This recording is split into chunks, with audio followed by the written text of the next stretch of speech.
from me the other day, and she says, yeah, well, I can't sit still. No. What does a child need? A child needs structure. What does your inner child need? She goes, my inner child says no. Well, tell her to sit down. Positioning, impeccable structural alignment. I can't meditate. I hear it from people all the time. That's why I lean on the drum, Holly says. Well, guess what? There is this sense that you get when you're in meditation, and when you've commanded your body to stillness, when you've commanded your brain to focus on the thing you effing said you wanted it to, redirect through all of these things, that you start to really feel pretty powerful in that sense, where you're just like, whoa, I'm in charge here. And when you begin to have that mind, body, soul connection, and then there becomes this inner sense of peace, we're calming the nervous system. So stacking the spine, whether it's laying flat, standing, or sitting, is imperative. So we're taught, and I'll explain that in just a second. And we're also creating muscle memory. And the body literally craves this stillness. When we have too much energy that is moving through our body, and we have resistance because something's not cleared, it sits there and it vibrates on that chakra, and therein lies anxiety. And therein lies that frustration. We can't even begin to tell you what it is that is bothering you, but you know that there is a sense of that vibration and frustration. So the body does crave the stillness, and we're going to feed it. So positioning, number one. Number two, muscle memory.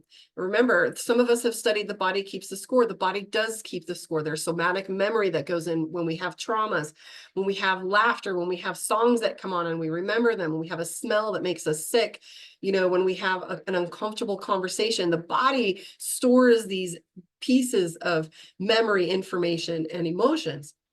So we'll be working with our muscle memory. When you drive a car, you don't look to the left or the right or check the light on the license plate. That's for you, Mary Beth. Or we don't go in there and check the mirror every time like we did when we had the person doing the testing examination, right? We look at all of these 99 steps. Nowadays, we can drink our coffee, have a conversation, listen to the radio, roll down the window. We can do all of these different things because we have this somatic memory. And we have this muscle memory. And what happens is we want to get into a sense of mastery enough and often in order for the body to understand what's going to happen next. We want to use all of the senses when we do this. This is where we're going to incorporate sense, sounds, lights, patterns, times, scheduling, etc. This is how we rewrite patterns and create new pathways. So positioning, muscle memory, and then we move on to the breath. This is breath work. Now, consciously using the body as a tool. Now, what I mean by that is we're going to focus strictly in the very first foundational portions of this, we're going to be strictly working with box breathing. And the reason I do that is because we are literally training our body to control the breath. We are teaching our body what to expect when we do it. And I would recommend that you master that before you move on to another one. Positioning, muscle memory, the breath, and proprioception, my favorite word. Proprioception, this is the healer's superpower. 99% of us are empaths. I'd like to say that there's the 1% that just won't admit it. What's true is, as an NLP practitioner, we learned, that wild percentages that tell us that the body is doing most of the communication, that it's nonverbal. I'd like to suggest that there's probably a percentage of that. Like I want to say 80% is energy communication, or, where we are feeling and learning energetically versus seeing how they're sitting or what they're doing. We're picking up micro expressions, of course, but this is the healer's superpower. This is the key to emotional intelligence. Go back to the body keeps the score on understanding traumas. And it is the reframe through understanding your emotions. And we'll get into that in a second. So those are your 4 foundational keys. If you stick with those 4 things, you can't fail in this. Okay. Okay. So we're going to go straight into the first one, positioning for alignment. The foramen magnum functions as the passage of the central nervous system through the skull, connecting the brain with the spinal cord. These end in your fingertips. This is where mudras come into play and also talks to us of the importance of alignment.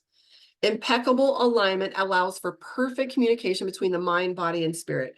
If you sit straight or you lay flat, and I don't mean that you have to be perfectly, I know that my body in particular likes a little curvature at the sciatic. Everybody, when I was working with Heather Harmony and she was teaching me Qigong, I was always trying to poke my little butt out, and that's okay. Sometimes it'd be like that. But I want you to be comfortable more than anything. I know that there are times where, And we're going to go through both static and dynamic movement here later on in the class. But impeccable alignment allows for communication between this foramen here, coming down to the spine and talking to your body. When you are putting it into alignment, you're disciplining your body to listen.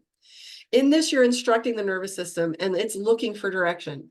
So all unruly children need is a little structure. Create that structure. So I would like to, for just a minute, focus on what I call the celestial axis.